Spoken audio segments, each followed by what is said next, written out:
에스겔서도 이제 막바지에 이르렀습니다. 에스겔서는 설교자들에 의해 많이 설교되지 않습니다. 에스겔서가 설교 본문으로 많이 선정되지는 않지만 에스겔서에 예외인 본문이 있습니다. 그것은 에스겔 37장 1절에서 14절 마른 뼈들이 살아나는 환상과 오늘 본문에 포함되어 있는 47장 1절에서 12절 성전에서 나오는 물에 관한 본문입니다. 물은 여러분 생명의 근원입니다. 생명의 근원. 인간이 살기 위해서 필요한 것 중 하나, 그 중에서도 아주 중요한 것이 물입니다. 에스겔이 성전 문에 이르렀습니다. 물은 성전 문지방 밑에서부터 나와 안뜰에 있는 제단을 지나 바깥으로 흘러갑니다. 성전에서 흘러나온 이 물은 이내 아주 큰 강이 됩니다.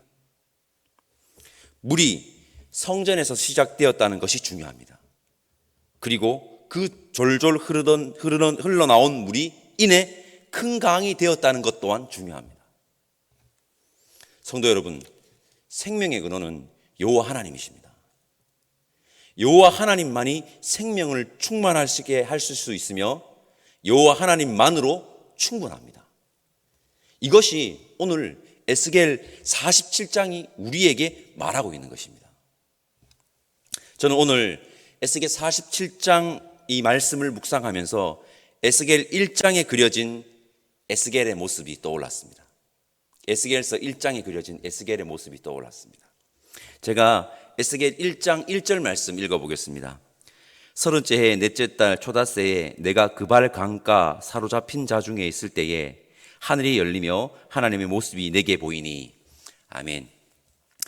에스겔은 그발 강가에서 여러분도 아시다시피 소명을 받습니다. 이 말은 무엇일까요? 에스겔이 바벨론 포로로 끌려와서 정착한 곳이 바로 그발 강가라는 것입니다. 그발 강가는 바벨론 남쪽에 위치한 유프라테스 강의 한 지류인데 에스겔은 이곳에서 운하를 건설하는 현장에 투입되어 노동을 감당했던 것으로 보입니다. 포로로 끌려온 에스겔은 포로민이라는 현실 속에서 그발 강을 매일 바라보았던 것입니다.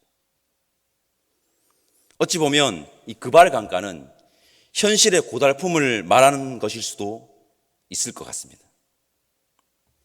1장에서 바벨론 유프라테스 강의 한 지류인 그발 강을 바라보던 에스겔이 이제 성전에서 흘러나온 물이 이룬 큰 강, 생명의 강을 바라보고 있는 것입니다. 이것은 너무 중요합니다. 너무 중요합니다. 생명의 근원이신 하나님, 생명을 풍성케 하시는 하나님을 바라본 것입니다. 성도 여러분, 우리도 마찬가지입니다. 현실에 주저앉아 하염없이 그발 강의 강물을 바라보아서는 안 됩니다. 에스겔처럼 생명의 강을 바라봐야 합니다. 우리는 에스겔을 묵상해 왔습니다. 그리고 에스겔 47장입니다.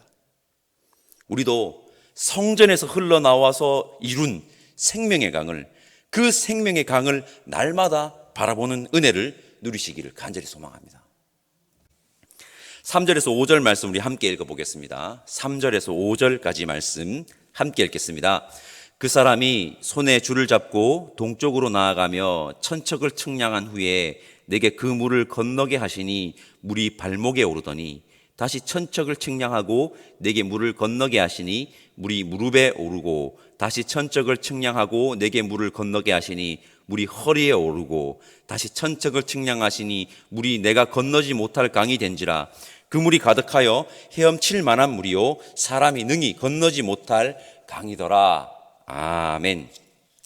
성전에서 흘러나온 물은 생명수이며 하나님의 은혜입니다. 에스겔은 지금 성전에서 흘러나온 물로 나아갑니다. 은혜로 나아가는 겁니다. 은혜로. 처음에는 발목까지 물이 오릅니다.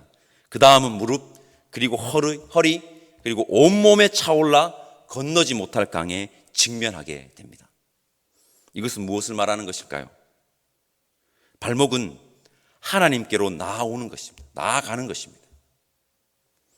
무릎은 하나님께 무릎을 꿇어 기도 드리는 것입니다. 허리는 무엇을 상징합니까? 힘입니다. 힘. 즉 나의 힘과 능력이 아닌 하나님의 힘과 능력으로 살아가는 것입니다. 온몸은 하나님의 은혜가 충만함을 말하는 것으로 하나님께 온전히 헌신하는 것입니다. 건너지 못할 강의 직면은 무엇일까요? 저는 할 수 없어요.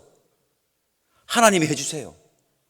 하나님만을 온전히 의지하겠다는 것입니다. 발목, 무릎, 허리, 온몸 건너지 못할 강의 직면은 여러분, 우리의 신앙생활의 모습이 깊어져야 함의 의미를 담고 있습니다.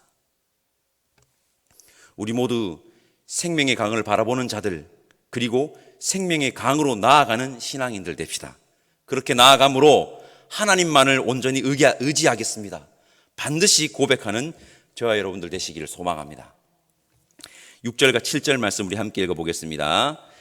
그가 내게 이르시되 인자야 내가 이것을 보았느냐 하시고 나를 인도하여 강가로 돌아가게 하시기로 내가 돌아가니 강 좌우편에 나무가 심이 많더라. 아멘. 12절 제가 읽어보겠습니다. 강 좌우가에는 각종 먹을 과실나무가 자라서 그 잎이 시들지 아니하며 열매가 끊이지 아니하고 달마다 새 열매를 맺으리니 그 물이 성소를 통하여 나옴이라. 그 열매는 먹을만하고 그 잎사귀는 약재료가 되리라. 아멘. 에스겔이 다시 강가로 돌아왔습니다. 돌아와서 보니 강 좌우편에 나무가 심이 많았다고 합니다. 그리고 강 좌우가에는 과실나무가 있는데 열매가 끊이지 않고 달마다 새 열매를 맺는다고 합니다. 성도 여러분, 하나님은 생명을 풍성케 하신 하나님이십니다. 제가 방금 읽은 구절에서 주목한 것은 나무가 지금 강의 좌우편, 즉 강가, 길가에 있다는 것입니다.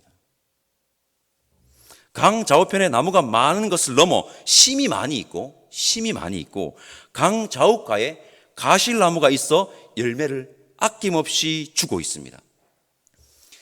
가실나무가 특정한 소유지에 재배되어 지고 있는 것이 아니라 그냥 어디 있습니까? 길가에 있습니다. 길가에 있는 은혜입니다. 길가에 있는 은혜. 나무가 길가에 있다. 이것은 모두가 먹을 수 있는 열매를 말하는 것이 아닐까요? 모두가 먹을 수 있는 것. 특정한 자들의 소유가 아닌 모든 이들에게 주는 풍성함을 말하는 것이 아닐까요? 그리고 여러분, 이것이 진정한 풍요이고요, 이것이 진정한 풍성함입니다. 이사야 55장 1절 말씀 제가 읽어보겠습니다. 오라 너희 모든 목마른 자들아 물로 나오라. 돈 없는 자도 오라. 너희는 와서 사 먹되 돈 없이 값없이 와서 포도주와 젖을 사라. 아멘. 저는 확실합니다. 하나님의 생명수는, 하나님의 은혜는 이 세상 모든 이들이 마시고 먹고도 넘치는 것입니다.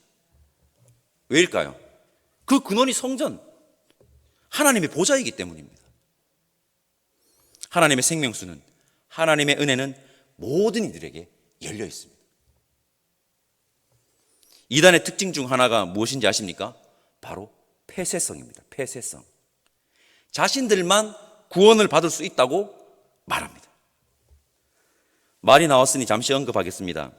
신천지가 바로 하나님의 생명수와 크신 은혜를 폐쇄해버린 오리를 범했습니다. 요즘 다시 신천지가 포교 활동을 하기 시작했다고 하니 모두들 조심하시기 바랍니다. 얼마 전 교회로 한동안 뜸했던 신천지 우편물이 오기 시작했습니다. 하나님의 생명수와 은혜는 완전한 개방성을 가지고 있습니다. 모든 이들에게 열려 있습니다. 하나님께로 나오는 자는 모두가 다 마실 수 있고 모두가 다 먹을 수 있습니다. 그래도 충분하고 넘칩니다. 그러므로 우리는 생명의 근원이신 하나님을 될 수 있으면 많은 이들에게 전하고 또 전해야 하는 것입니다. 요한복음 7장 37절과 38절 말씀, 예수님께서 하신 말씀입니다. 명절 끝날 곧 큰 날에 예수께서 서서 외쳐 이르시되 누구든지 목마르거든 내게로 와서 마시라. 나를 믿는 자는 성경의 이름과 같이 그 배에서 생수의 강이 흘러나오리라 하시니. 아멘. 우리는 예수님을 많은 이들에게 전하고 또 전해야 하는 것입니다. 모든 이들이 마셔도 모자람이 없고 모든 이들이 먹어도 부족함이 없습니다. 우리 함께 꿈꿉시다. 소망합시다. 세상 모든 사람들이 하나님께로 나와 예수 그리스도께로 나와 성전에서 흘러나온 생명수를 마시기를, 하나님이 공급해 주시는 열매를 먹기를. 12절에 이 구절이 있습니다. 그 잎사귀는 약재로가 되리라. 상처받은 자들이 상처받은 자들의 그 상처들이 고침을 받기를 꿈꿉시다. 이것은 우리 그리스도인들 모두가 함께 꿈꿔야 할 소망이라고 믿습니다. 성도 여러분, 현실에 주저앉아 그저 그발 강물을 바라보는 것이 아니라 생명의 강을 바라봅시다. 그 생명의 강으로 나아가 발목, 무릎, 허리, 온몸 강을 건널 수 없음을 직면함으로 하나님만을 온전히 의지하겠습니다 고백하는 신앙인들 됩시다. 하나님은 생명을 충만하게 하시는 분이십니다. 하나님의 생명수는, 은혜는 모든 이들이 마시고 먹어도 남을 만큼 풍성합니다. 세상 모든 이들이 하나님의 풍성함에 참여하기를 꿈꿉시다. 이 소망을 꿈꾸며 세상 모든 이들에게 생명이신 하나님을, 예수 그리스도를 전하는 저와 여러분들 되시기를 간절히 소망합니다. 기도하겠습니다. 사랑의 하나님, 감사합니다. 생명의 근원이 여호와 하나님이심을 고백합니다. 여호와 하나님만이 생명을 풍성케 하심을 또한 믿습니다. 이 믿음을 가지고 세상에 나아가 생명의 강을 바라보는 자답게 살아가게 하시고, 세상의 생명이신 하나님을, 풍성하신 하나님을, 예수 그리스도를 전하는 자들이 되어 참된 풍성함에 세상 모든 이들이 참여할 수 있기를 원하오니, 성령 하나님, 우리의 삶을 이끌어 주시옵소서. 감사드리며 나는 생명이다라고 말씀하신 예수님의 이름으로 기도드립니다. 아멘. 하늘에 계신 우리 아버지의 이름을 거룩하게 하시며 아버지의 나라가 오게 하시며 아버지의 뜻이 하늘에서와 같이 땅에서도 이루어지게 하소서. 오늘 우리에게 일용할 양식을 주시고 우리가 우리에게 잘못한 사람을 용서하여 준 것 같이 우리 죄를 용서하여 주시고 우리를 시험에 빠지지 않게 하시고 악에서 구하소서. 나라와 권능과 영광이 영원히 아버지의 것입니다. 아멘.